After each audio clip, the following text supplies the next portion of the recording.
E aí galera, beleza?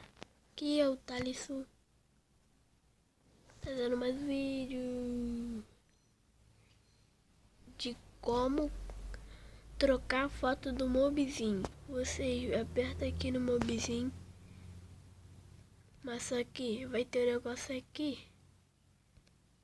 Pera aí.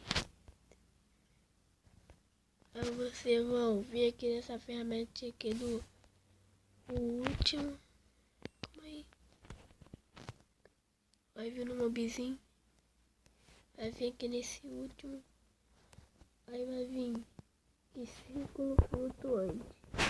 Aí vai estar aqui no mobzinho. Aí vocês vão lá e vem aqui fotografia.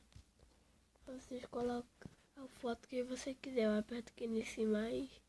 Aí coloca a foto que vocês quiserem. Eu coloquei essa daqui, ó. Do Quip. Aí vai ficar assim. Aí agora como colocar facecam. Vai estar aqui embaixo do círculo flutuante, vai estar facecam. Vocês apertam. Aí vai estar isso aqui. Vocês vão lá e apertam. Tem que apertar aqui, ó, para ativar. Aí você aperta aqui qual que você quer.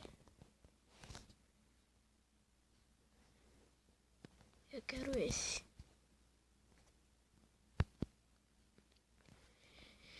E galera, esse foi o tutorial. Espero que vocês tenham gostado.